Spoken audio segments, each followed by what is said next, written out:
Sean bienvenidos, hermanos, una vez más a la reflexión de los días miércoles. Como ya saben, estamos reflexionando en el Evangelio del apóstol Juan, un evangelio que desde su introducción nos manifiesta un contenido altamente cristológico. Y precisamente estamos pasando por la semana que tradicionalmente se conoce como la Semana Santa, en donde el mundo recuerda o conmemora la pasión de nuestro Señor antes de llegar a la cruz. Y hoy, de manera muy providencial, vamos a examinar en el Evangelio de Juan, capítulo 1, versículo 14, el asunto de la encarnación del Verbo Divino. Demos lectura, por favor, Juan capítulo 1, versículo 14, desde su casa, si tiene oportunidad de hacerlo de pie, en voz alta, con su familia, haría bien para que la palabra de Dios pueda ser contemplada de la mejor forma. Dice así Juan 1:14. Y aquel Verbo fue hecho carne, y habitó entre nosotros, y vimos su gloria. Gloria como del unigénito del Padre, lleno de gracia y de verdad. La encarnación del Verbo Divino. Y aquel Verbo fue hecho carne. Hagamos una oración. Padre nuestro que estás en los cielos, santificado sea tu nombre, Señor. Alabamos y glorificamos tu santísimo nombre, porque tú eres el único, sublime y excelso. Fuera de ti no hay Dios, fuera de ti no hay más señores, porque tú eres el único Dios y Señor. Hoy, Señor, queremos contemplar tu gloria a través de la encarnación de nuestro Señor Jesucristo. Hoy queremos, Padre, conocer tu gracia y tu verdad a mayor profundidad, y te suplicamos, por favor, Señor, que nos ilumines y que la mente de cada hermano, de cada persona que esté escuchando este mensaje pueda ser llevada cautiva a la obediencia a Cristo. Te lo pedimos en Cristo nuestro Señor. Amén. La encarnación del Verbo Divino. Como ya explicamos anteriormente, Juan, el apóstol Juan, es el único escritor de todo el Nuevo Testamento que, para referirse a Cristo en su estado preexistente o en su condición meramente divina, usa el término el logos, que se traduce al español como el verbo. Lo usará en Juan capítulo 1, verso 14. Lo usará en su primer carta, capítulo 1, versículo 1 y 2. Y aparecerá también en el Apocalipsis de Juan, capítulo 19. Y ese término, el verbo, que es el término griego el logos, tiene que ver con un pensamiento que Juan está utilizando propiamente de los griegos. Y no quiere decir con esto que los griegos tenían la verdad o tenían un concepto más elevado que los hebreos sobre la deidad. Más bien, esto significa que Juan está aprovechando que casi todo el mundo conocido ha sido helenizado o influenciado por el pensamiento de los griegos. Y entonces Juan va a tomar un término y un pensamiento filosófico de los griegos para poder llevar a las personas a los pies de Cristo nuestro Señor. Como ya explicábamos, el logos para los filósofos griegos era algo. El logos era aquella fuerza, el logos era aquella razón, el logos era la sabiduría que le dio origen a todo lo que existe. Cada vez que pensamos, estamos experimentando el logos, el razonamiento. El logos fue quien le dio color, sabor, belleza, estética a todo el universo que nosotros conocemos. Pero para los griegos el logos simplemente era algo abstracto, era un pensamiento, era la sabiduría. Y entonces esa situación que encontramos en Juan, capítulo 1, verso 1 y verso 14 sobre el logos, va más allá del pensamiento de los griegos. Juan simplemente está usando ese concepto, pero lo está elevando a un pensamiento cristológico. En primer lugar, Juan dirá que el logos no es algo, el logos es alguien. Y si pudiéramos hacerle justicia a los griegos en cierta manera, ellos tenían razón en que la sabiduría, en que el pensamiento le habían dado origen al universo. Pero ese pensamiento y esa sabiduría no era precisamente algo. Esa sabiduría era Dios en la persona del Hijo. De manera que el logos es transmitido por el apóstol Juan en este documento como una persona por la cual fueron creadas todas las cosas. Capítulo 1, versículo 3. Todas las cosas por Él fueron hechas, y sin Él, nada de lo que ha sido hecho fue hecho. Esta misma idea es la que quiere transmitir el apóstol Pablo cuando llega a la iglesia de Corinto y les dice, porque Cristo es poder de Dios, sabiduría de Dios. Definitivamente Cristo es el Creador. Definitivamente el Hijo de Dios, en su estado preexistente, era una persona de la deidad, porque el Verbo era con Dios. Y por lo que también nos explica Juan, el Verbo, con todo y que era distinguible del Padre, el Verbo era Dios. Y entonces con esto debemos entender que si hay un documento cristológico que exalta la divinidad de Cristo por todas partes, es el documento del apóstol Juan, el Evangelio de Juan. De hecho, a los hermanos del seminario del segundo cuatrimestre que están llevando la materia de Cristología, les hemos dado la tarea de leer semanalmente el Evangelio de Juan y la carta a los Hebreos, puesto que estos dos documentos son los documentos más cargados de información cristológica. Y entonces también la recomendación se la hacemos a la iglesia. Si usted como cristiano, como cristiana, quiere aprender de cristología, le animamos a que le dé constantemente lectura al Evangelio de Juan y a la carta a los Hebreos. Pero entonces quede muy en claro que el logos de Dios, para nosotros los cristianos, es la sabiduría, es la razón, pero es una persona de la divinidad, es Cristo. De manera que cuando Dios el Padre decretaba todo lo que se iba a hacer en el universo, y el texto del Génesis nos dice, y dijo Dios, era Cristo precisamente ejecutando el decreto de Dios. Él es el Logos. Pero entonces llegamos al capítulo 1, versículo 14, que si lo conectamos con el verso 1, se entiende bastante bien lo que se nos quiere dar a entender. Aquel verbo que era Dios, aquel verbo fue hecho carne.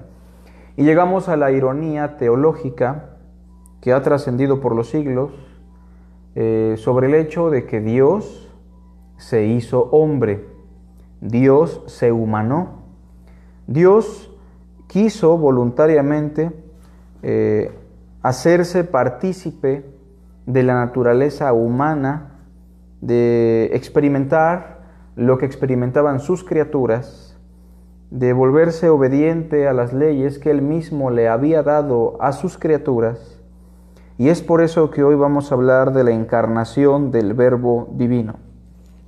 Y vamos a tratar de explicar este concepto en el verso 14 del capítulo 1 de Juan, enfatizando 4 verdades fundamentales que emanan del capítulo 1, versículo 14.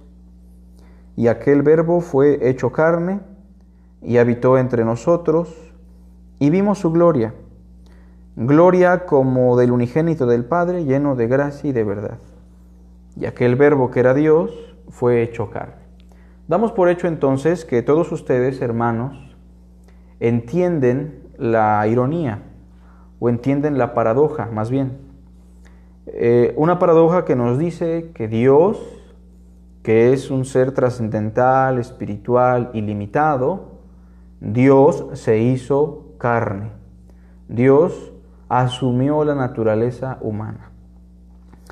Y entonces, entendiendo que el Verbo es divino, vamos a explicar un primer punto. Número 1, la encarnación del Verbo implica la realidad de una naturaleza humana. La encarnación del Verbo implica la realidad de una naturaleza humana. En el cristianismo han existido diferentes conceptos, algunos muy errados, que rayan en lo herético, relacionados a la naturaleza de Cristo. Algunos conceptos han sido tan extremos como el concepto arriano, que básicamente manifestaba que Cristo sí era humano, pero que estaba por encima de la media de los seres humanos, pero no estaba tan arriba como para ser Dios. La postura arriana entonces dejaba a Cristo en un punto intermedio entre Dios y los hombres. De manera que para los arrianos, o para Arrio, por ahí del siglo II del cristianismo, para Arrio, Cristo ni era hombre, ni era Dios. Era un ser que se encontraba en un punto intermedio. Para otros, exaltar la divinidad de Cristo era lo más importante. Los gnósticos, por ejemplo, en el primer siglo, a finales del primer siglo,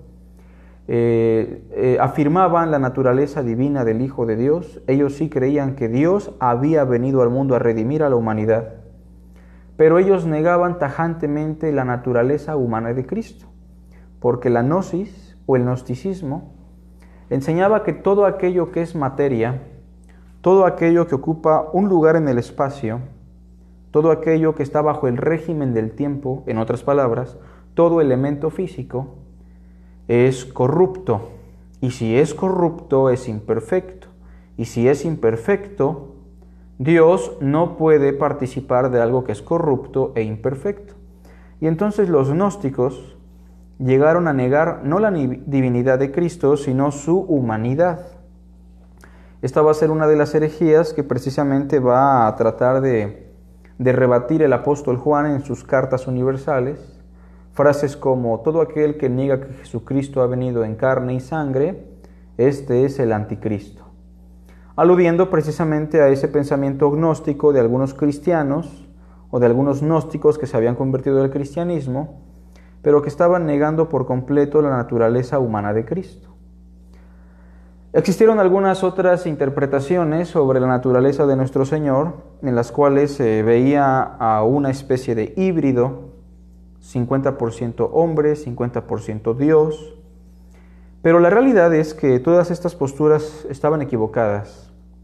Y estaban equivocadas porque estaban tratando de llegar a una conclusión racional, descartando por completo la autoridad de las Sagradas Escrituras. Y debemos estar de acuerdo en algo, hermanos, que muchas veces nosotros vamos a estar ante paradojas teológicas, verdades que se contraponen o aparentan contradecirse y que muchas veces van más allá de nuestro razonamiento. Sin embargo, aquí tenemos el orden de las premisas que nos pueden llevar a una conclusión lógica. En primer lugar, el Verbo era Dios, el Verbo es divino, el Verbo es Dios. Y la segunda premisa es, ya que el Verbo que era Dios se hizo carne. Y entonces estamos ante una hipóstasis. ¿Qué es una hipóstasis? Es la unión de dos naturalezas distinguibles en una sola sustancia. Y esto significa que cuando hablamos de Jesús de Nazaret, estamos hablando de una persona, no de dos, de una persona en la cual convergen dos naturalezas que pueden ser distinguibles desde una perspectiva, pero que de alguna manera conforman el ser de la persona de Jesús de Nazaret. Y eso es lo que se conoce en teología como la unión hipostática. Pero damos por hecho que eso se entiende, y si no, le animamos a que entre al seminario para que pueda usted examinar a detalle esta doctrina tan fundamental para todo creyente.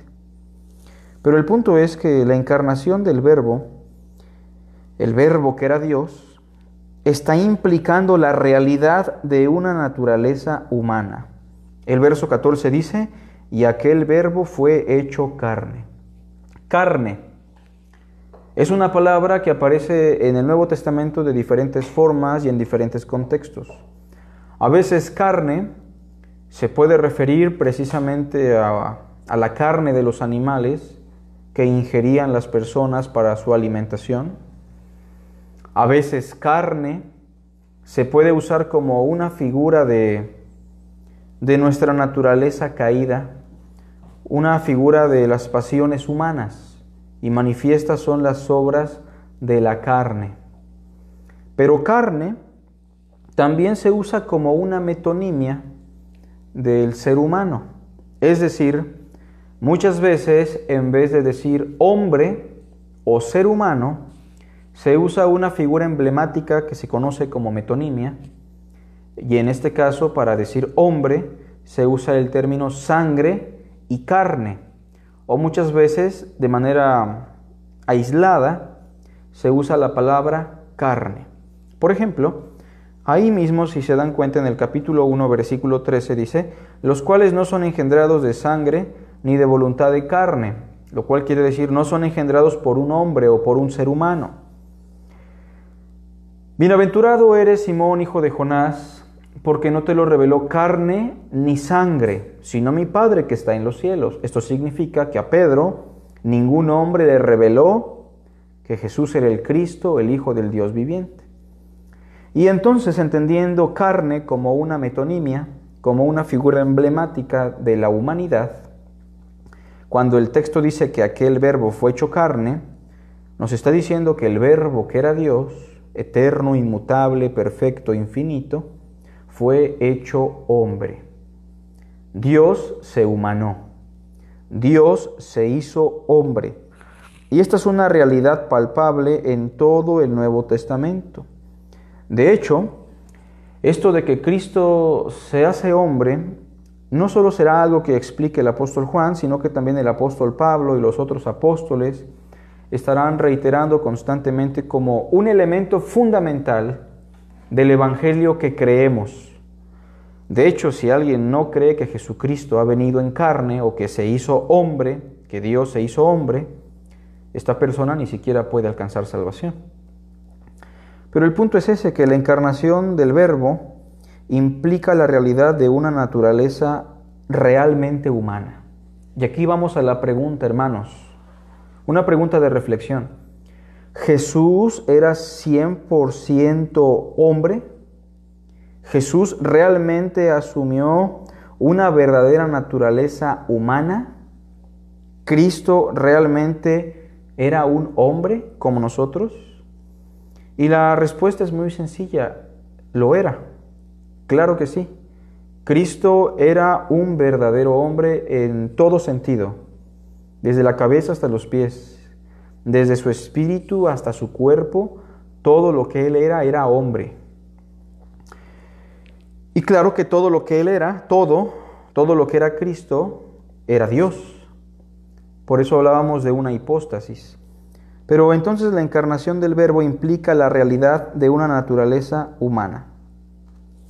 Y esto significa que cuando vino al mundo, aunque Él seguía siendo Dios, Él se condicionó o se autolimitó para llevar una vida exclusivamente como hombre y bajo las condiciones de un hombre.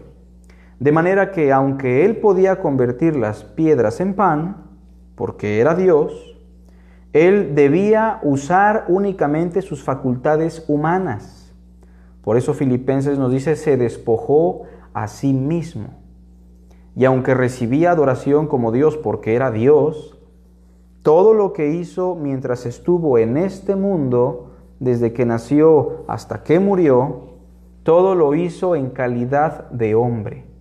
Cada milagro, cada revelación, cada maravilla, cada señal, todo Jesús lo hizo en la condición de hombre. De hecho, nuestra redención consiste precisamente en que Dios se hizo hombre, el segundo Adán, y como Adán, en calidad de hombre, se mantuvo obediente hasta la muerte y muerte de cruz, haciendo la voluntad del Padre, tratando de guardar los mandamientos, creciendo en conocimiento, en sabiduría y remitiéndose exclusivamente a las limitantes que él tenía como hombre. Y con esos elementos redimió a los seres humanos en su muerte.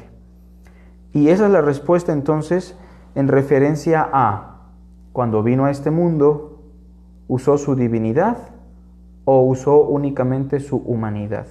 Pues la respuesta es muy clara. Lo único que usó fue su humanidad. La divinidad ahí estaba, porque él era Dios, pero él se despojó a sí mismo, lo cual significa que se despojó de sus facultades divinas. Seguía siendo Dios, pero nunca usó su divinidad. Y esto debe provocar tal vez una crisis en la mente de algunos hermanos. De hecho, en el seminario estamos pasando por esto, ¿no? Que es algo bueno. Entender que todo lo que Cristo hizo lo hacía como hombre. ¿Por qué perdonó pecados? Bueno, porque Dios le concedió el oficio del sumo sacerdote según el orden de Melquisedec, y él mismo dijo, el Padre me ha dado potestad para perdonar pecados, y por eso podía perdonar los pecados. ¿Por qué sanaba a los enfermos, a los leprosos? ¿Por qué sacaba demonios? Bueno, eso en razón de que el Espíritu Santo obraba esas maravillas por medio de él. De hecho, Cristo empezó a hacer todas estas maravillas y señales a raíz de su bautismo y de ser lleno del Espíritu Santo en el bautismo de Juan. ¿Cómo Cristo llegó a calmar la tempestad? Lo hizo por la fe, como un hombre de Dios. Hombres de poca fe, fue el reclamo hacia sus discípulos por el espanto y el temor. ¿Cómo resucitó a Lázaro? Bueno, fue precisamente por la fe en Dios y por la oración que le elevó al Padre. Él lo dijo, Padre, te doy gracias porque tú siempre me oyes. ¿Cómo es que Cristo sabía algunas cosas, según Juan capítulo 2? Nos narra ese capítulo que él conocía lo que había en el corazón del hombre y que no tenía necesidad de que nadie le diese testimonio de lo que había en el hombre, pues él conocía los corazones de cada uno de ellos. Bueno, porque así como a la mujer samaritana le reveló los secretos más íntimos de su vida, así también él podía conocer los secretos de algunos hombres porque estaba fungiendo como el profeta del Señor. De hecho, esa era la función profética en algunos casos, ¿no? Y de hecho la mujer samaritana, cuando Cristo le revela su vida, le dice, me parece que eres profeta. Y no es algo nuevo porque aún Pedro pudo saber la situación pecaminosa que llevó a cabo Ananías y Zafira. Y no decimos que Pedro era Dios porque llegó a saber algo secreto, ¿no? Y entonces entendamos, hermanos, que cuando Cristo se hace carne, cuando Dios se hace hombre, todo lo que hace, incluyendo las maravillas sobrenaturales, extraordinarias, todo lo hace en calidad de hombre. Él tuvo que crecer como hombre, él tuvo que aprender, memorizar, reflexionar como hombre. Él pasó 30 años preparándose para llevar a cabo su ministerio. Y entonces por eso la Biblia nos dirá que el niño crecía y se fortalecía, y crecía en sabiduría y en gracia y en conocimiento. Y por eso Hebreos nos dirá que aunque era hijo, por lo que padeció, aprendió la obediencia y fue perfeccionado.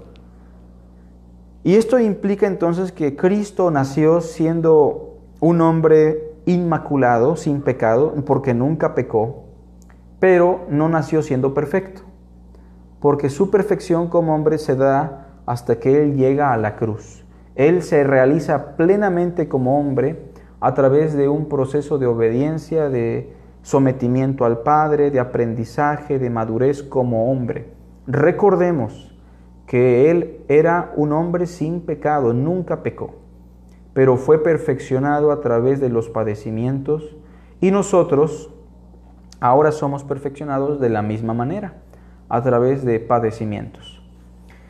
Entiéndase esto, hermanos, como algo tal vez escandaloso, pero fundamental, medular en el cristianismo, y que ha sido algo que se ha perdido bastante porque hemos ignorado mucho la cristología, que según el autor de los Hebreos forma parte y es el encabezado de los primeros rudimentos de la palabra de Dios. Pero quede muy en claro que esto es importantísimo. Todo lo que Cristo hizo en este mundo lo hizo porque Dios lo hacía a través de Él. Y Él tuvo que vivir bajo las limitantes que la naturaleza humana le confería.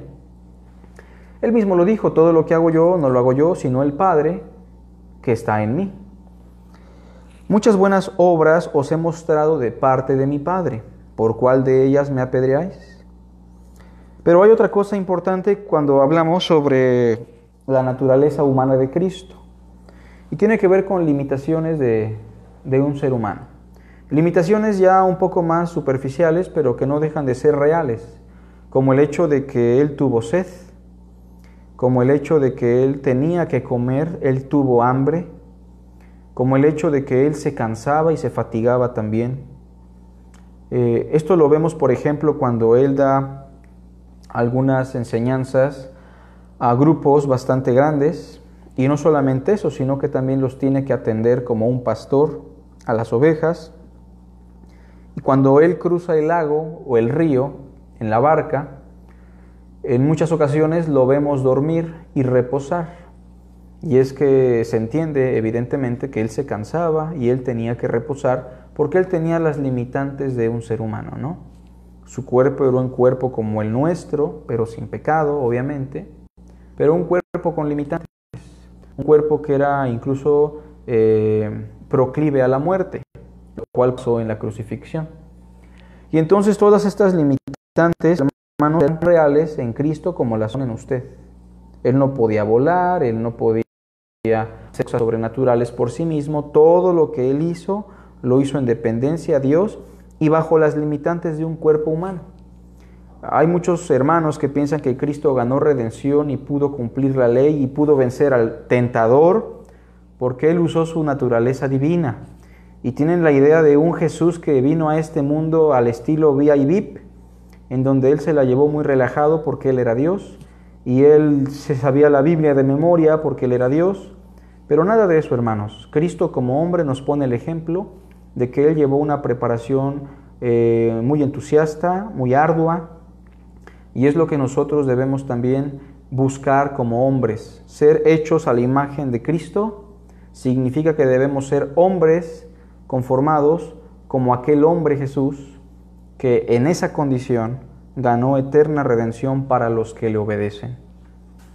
Número 2, la encarnación del Verbo como el cumplimiento del templo de Dios.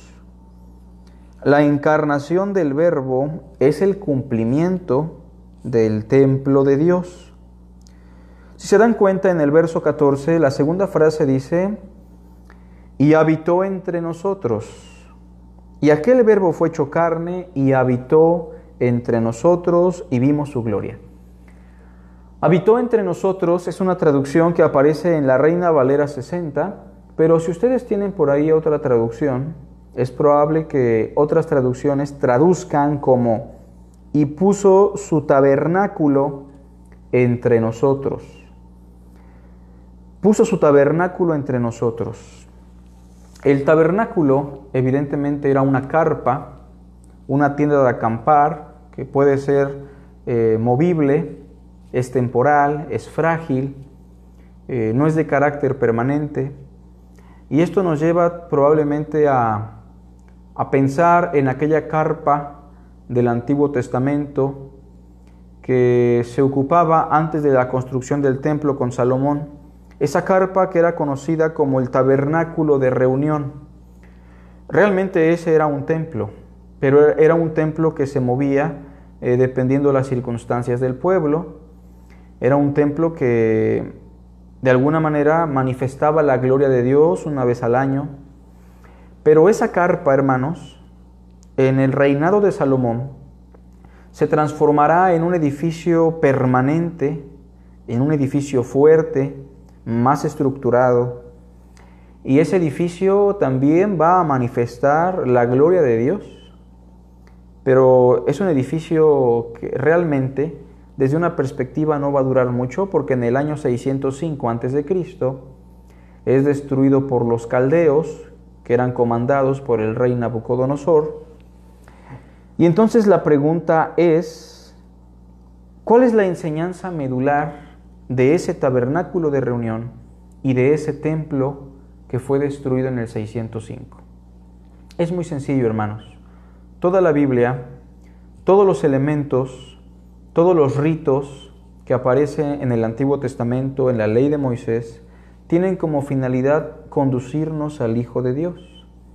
Y así como la Pascua era una prefiguración de la expiación de Cristo y de cómo Dios nos iba a cubrir con su sangre para pasarnos por alto, y así como muchos otros elementos como la roca, la nube, eran elementos cristocéntricos, de la misma manera el tabernáculo de reunión o el templo solamente eran una sombra de lo que iba a venir. Solamente eran una figura que nos apuntaba a nuestro Señor. Era el tipo de Cristo. Y en ese sentido, los judíos miraron a un hombre que manifestaba la gloria de Dios no una vez al año, como el tabernáculo o como el templo. En Cristo mirábamos a un hombre, o miramos a un hombre que manifiesta la gloria de Dios en cada palabra, en cada mirada, en cada enseñanza, en cada acción. Todo lo que Cristo hizo en este mundo, hermanos, era la manifestación de la gloria de Dios. Y entonces Cristo es ese templo prometido, es ese templo eterno y permanente. Pero precisamente el texto dirá, y puso su tabernáculo entre nosotros, porque su cuerpo también era frágil desde una perspectiva, y por eso se usa la figura de un tabernáculo. Pero entiéndase que ese templo que se prometía en el Antiguo Testamento, todas esas ideas o conceptos sobre un templo que se va a construir, realmente tienen su cumplimiento en nuestro Señor. Cristo en el capítulo 2 de Juan dijo algo importante. Nuestro Señor Jesucristo dijo esto en el capítulo 2, verso 19. Respondió Jesús y les dijo, destruid este templo y en 3 días lo levantaré. Y es una referencia a Juan 1:14, y es una referencia a Zacarías capítulo 3, y es una referencia al tabernáculo de reunión, al templo de Salomón, todo lo cual era una sombra de lo que habría de venir. Cristo les está diciendo con esto a los judíos que el templo es Él, no el edificio, y que este templo tiene que ser destruido, lo cual ocurrió en la cruz. Fue desgarrado, fue flagelado, fue humillado, fue golpeado, pero Él dijo, y en 3 días lo levantaré. Y su cuerpo fue levantado de la tumba al 3er día. Y entonces, hermanos, el segundo punto tiene que ver con eso, que la encarnación del Verbo nos indica que se ha cumplido a plenitud la idea del templo de Dios. Y me atrevo con mucha firmeza a decir que es una burla, una falacia, es algo torpe, por no ser un poco más grotescos, pensar que Dios un día va a levantar otro templo para que lo adoren en Jerusalén, y que Cristo se va a sentar ahí para que lo adoren físicamente, porque se levantará un templo más majestuoso. Entendamos, hermanos, que la mayor majestuosidad, la mayor gloria la tenemos en la encarnación del Verbo. Y no debemos caer en estas ideas judaizantes que han infectado al cristianismo, sobre todo en el área escatológica, porque desde mi punto de vista no son ni siquiera negociables. Son cuestiones que rayan en lo herético y que ponen en tela de juicio conceptos importantes de la cristología. Cristo es ese templo perfecto, eterno, y quien diga que la gloria de Dios se puede ver más majestuosamente o excelsa en un templo físico, está diciendo una barbaridad, porque en Cristo nosotros vemos la gloria de Dios, gloria como del unigénito del Padre. Lo cual nos lleva al punto número 3. La encarnación del Verbo es la manifestación plena de la imagen del Padre, o sea, de la gloria de Dios. La encarnación del Verbo es la manifestación plena de la imagen del Padre. Entiéndase que la revelación, hermanos, fue un proceso cristológico, cristocéntrico, es decir, la revelación siempre versa sobre el Hijo de Dios, pero se dio a través de un proceso paulatino. Primero a través de la simiente de la mujer, que fue el primer elemento que se nos revela de manera clara, de la simiente de Abraham, Génesis 12, de la tribu de Judá, Génesis 49:10, del linaje de David, segundo libro de Samuel, de una virgen, Isaías, de Belén, Miqueas.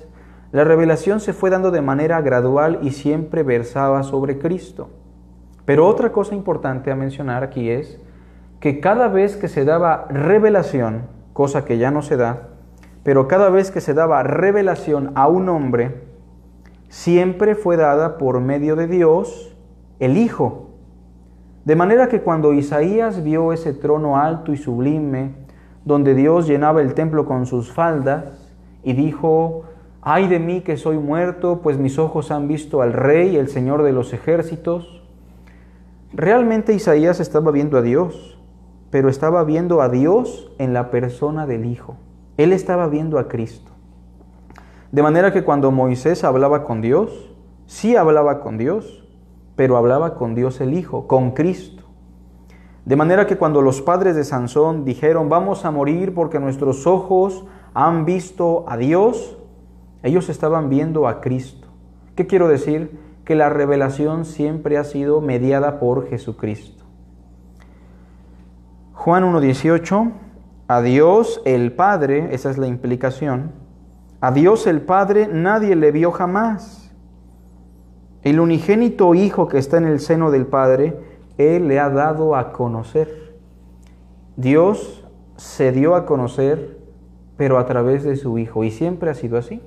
Por eso a Dios el Padre nadie le vio jamás. Pero ¿cómo es que la Biblia dice que algunos hombres vieron a Dios? Bueno, es que sí vieron a Dios, pero al Hijo. Y por eso cuando Cristo viene al mundo, la revelación llega a su cúspide. La revelación llega a su clímax, a su plenitud. Cristo no solamente es la plenitud de la revelación, Cristo es la revelación misma de Dios el Padre. Tanto, hermanos, tan exacto, que Cristo dijo que el que lo vio a Él, ha visto al Padre. No que Él sea el Padre, pero su imagen es tan perfecta y tan exacta que quien lo ha visto a Él, ha visto al Padre. Por eso cada palabra, cada acción, cada gesto, cada enseñanza, cada respiro del Hijo de Dios, era la manifestación de la imagen de Dios el Padre. Él es el primogénito de toda creación. Él es la imagen del Dios invisible. El autor a los Hebreos nos dirá en el capítulo 1, Dios, habiendo hablado muchas veces y de muchas maneras en otro tiempo a los padres por los profetas, en estos postreros días nos ha hablado por el Hijo, a quien constituyó heredero de todo y por quien asimismo hizo el universo, el cual siendo el resplandor de su gloria y la imagen misma de su sustancia, es lo que queremos enfatizar, que si la humanidad no pudo ver en Adán la imagen de Dios porque se distorsionó, se hizo extraña e imperfecta por la entrada del pecado, y Adán da una descendencia que ahora porta su imagen, es decir, la imagen de Dios pero distorsionada, La humanidad sí pudo ver la imagen de Dios de manera plena y perfecta en Cristo Jesús, en el segundo Adán. Todas las criaturas, incluyendo al hombre, en Cristo pudieron palpar la imagen del Dios invisible. Lo cual significa entonces que la encarnación del Verbo es la manifestación plena de la imagen de Dios, de la gloria de Dios. Es como si Cristo fuera ese tabernáculo de reunión, pero que se estaba moviendo por toda Palestina, por toda Israel, y donde la gloria de Dios no se posaba una vez al año, sino que de manera constante, cada acción, cada palabra, cada gesto, cada respiro, cada situación dada por Cristo, era la manifestación de la gloria de Dios.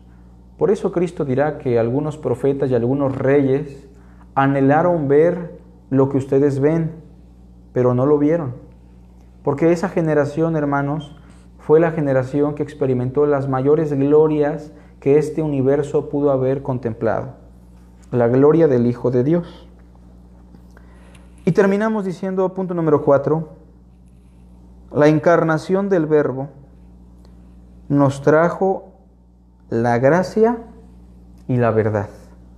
Termina diciendo el verso 14, y vimos su gloria, gloria como el único en género con el Padre, el único igual con el Padre, lleno de gracia y de verdad. Y añade en el verso 17, pues la ley por medio de Moisés fue dada, pero la gracia y la verdad vinieron por medio de nuestro Señor Jesucristo. Gracia, chariti, un término griego que implica el favor inmerecido, en este caso el favor inmerecido que Dios tiene para con los hombres. Una humanidad caída que lo odia, que lo aborrece, que lo rechaza, puede encontrar el perdón, la salvación, la vida eterna, puede encontrar el favor de Dios gratuitamente, aunque no lo merece, únicamente por medio de Jesucristo. La encarnación de Cristo está implicando que Dios se identificó con nuestra miseria, que Dios se identificó con nuestra naturaleza caída, que Dios, siendo amor y la fuente de todo amor, quiso enviar a su Hijo para darnos vida. Y esa vida solo está en Cristo.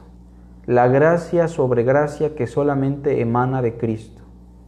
Moisés nos trajo una ley perfecta, pero que no tiene nada que ver con la perfección del Hijo de Dios, que es una ley limitada en cierto punto, porque no nos puede salvar, porque no nos puede dar gracia. Pero Cristo, hermanos, siendo la fuente de la gracia, nos puede salvar gratuitamente por medio de la fe. Pero noten que también se habla de la verdad. Si hay algo que se va a enfatizar en el Evangelio de Juan es la verdad. Un verdadero israelita, verdaderos adoradores, verdaderos discípulos, santifícalos en tu verdad, tu palabra es verdad. Yo soy el camino y la verdad y la vida. Si vosotros permaneciereis en mi palabra, seréis verdaderamente mis discípulos y conoceréis la verdad.